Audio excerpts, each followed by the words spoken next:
পদার্থবিজ্ঞান প্রথম পত্রের ভুল প্রশ্নপত্র প্রণয়নের দায়ী ব্যক্তিদের ইতিমধ্যেই সাময়িক বরখাস্ত করা হয়েছে। মাননীয় স্পিকার, আমি আবারও আশ্বস্ত করছি, পদার্থবিজ্ঞান প্রথম পত্র ৬ নম্বর প্রশ্ন এবং ৭ নম্বর প্রশ্নে যে ভুল হয়েছে তার জন্য পরীক্ষার্থীদের পূর্ণ নম্বর দেওয়া হবে। মাননীয় শিক্ষামন্ত্রী, ৩০০ বিধিতে আপনি বিবৃতি দিতে চাচ্ছেন, দয়া করে আপনি উপস্থাপন করুন। ধন্যবাদ আপনাকে। মাননীয় স্পিকার, আপনাকে অশেষ ধন্যবাদ। সারা দেশে চলমান এসএসসি ও সমমান পরীক্ষা 2026-এ সারা দেশে 2697টি পরীক্ষা কেন্দ্র রয়েছে। 12,70,583 জন পরীক্ষার্থী অংশগ্রহণ করেছেন।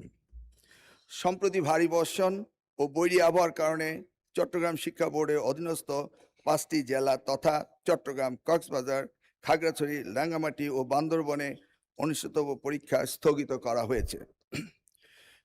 চট্টগ্রাম শিক্ষা বোর্ডের বাইরেও ঢাকা সহ দেশের কিছু জেলায় বিচ্ছিন্নভাবে কিছু পরীক্ষার্থী বৈরী আবহাওয়া ও বহুবিধ কারণে নির্ধারিত পরীক্ষায় অংশগ্রহণ করতে পারেনি। মাননীয় স্পিকার, প্রতিকূল আবহাওয়া কিংবা সংশ্লিষ্ট অনিবার্য কারণে যারা চলমান এসএসসি ও সমমান পরীক্ষা 2026 এর কোনো বিষয়ে অংশগ্রহণ করতে পারেনি, তারা চট্টগ্রাম শিক্ষা বোর্ডের ইতিমধ্যে স্থগিত হওয়া সংশ্লিষ্ট বিষয়ে অভিন্ন প্রশ্নপত্রে শিক্ষা মন্ত্রণালয় কর্তৃক নির্ধারিত একই তারিখে ওই সময়ে পরীক্ষা অংশগ্রহণ করতে পারবেন।